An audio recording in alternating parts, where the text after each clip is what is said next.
اور اس بات کو اچھا سمجھتا ہوں کہ اپنے بھائی کی حاجت کو پورا کرنے میں لگ جاؤں، جب تک اس کی حاجت پوری نہ ہو میں واپسی نہ پلٹوں۔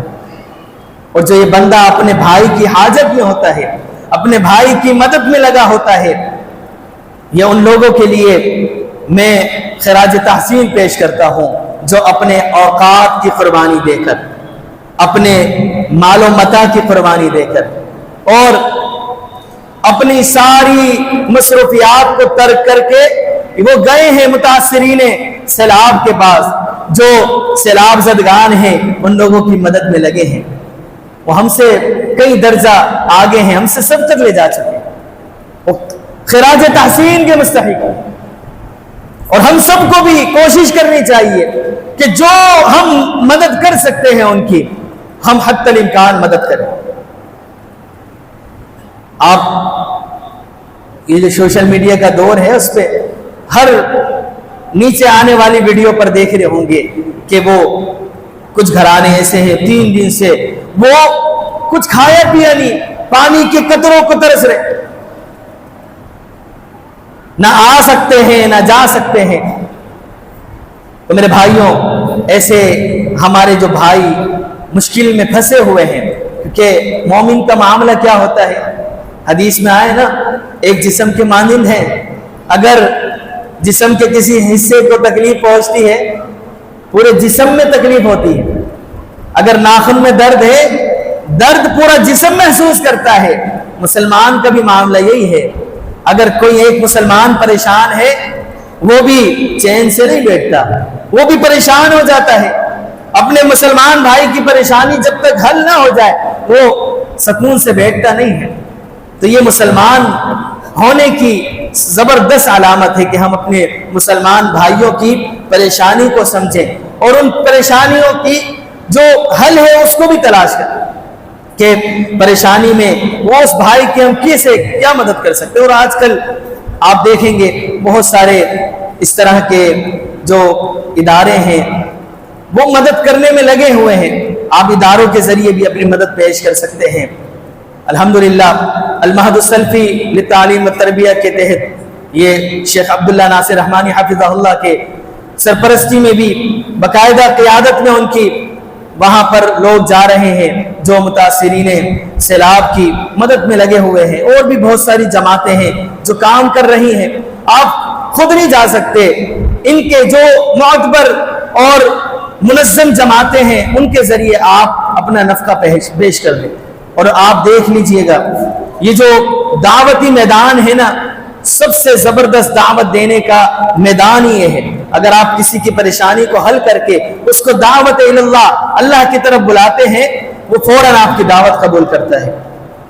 اور اس چیز میں یہود و نصارہ ہم سے کہیں آگے بڑھے ہیں۔ وہ دیکھتے ہیں جب مسلمان تکلیف میں پہنچے ہوئے ہیں، مصیبت میں دو چار ہیں، وہ ان کی مدد اور معاونت کے لیے فوراً پیش ہو جاتے ہیں، اور پھر عیسائیت کی، یہودیت کی دعوت بھی پیش کرتے ہیں۔ تو یہ کردار ہمیں ادا کرنا ہے، اپنے مسلمان بھائیوں کے ایمان کو بھی بچانا ہے، کیونکہ یہ جو سیلاب کا ریلا ہے نا، یہ جان و مال اس کو لے کر جائے گا، لیکن میرے بھائیوں یہ جو بدگمانی کا ریلا ہے نا، یہ ایمان کو ختم کر دیتا ہے۔ اگر ایک مسلمان بدگمان ہو جائے تو پھر اس کا ایمان اس سے چلا جاتا ہے۔ تو ہم سب کو چاہیے کہ ہم اپنے بھائیوں کی مدد کے لیے کوشاں ہو جائیں، تیار ہو جائیں۔ حتی الامکان اگر ہم وقت دے سکتے ہیں تو وقت دے کر ان کی مدد کریں، اگر ہم مال کے ذریعے مدد کر سکتے ہیں تو مال دے کر ان کی مدد کی جائے۔ اور یہ حقیقت میں آپ اپنی مدد کروا رہے ہیں، کیونکہ اللہ اس بندے کی مدد میں لگا رہتا ہے جو اپنے بھائی کی مدد کرتا ہے۔ اللہ رب العالمین یہ جو ملک پاکستان پر آزمائشیں ہیں، رب العالمین ان آزمائشوں سے ہم سب کو محفوظ فرما لے۔ یا الہ العالمین جو مسلمان پریشان حال ہیں، سیلاب کی زد میں آئے ہوئے ہیں، یا الہ العالمین ان کی مدد و نصرت فرما دے۔ یا الہ العالمین ان کی تکالیف کو دور فرما دے۔ یا الہ العالمین ان کے لیے بہترین کھانوں کا انتظام فرما دے۔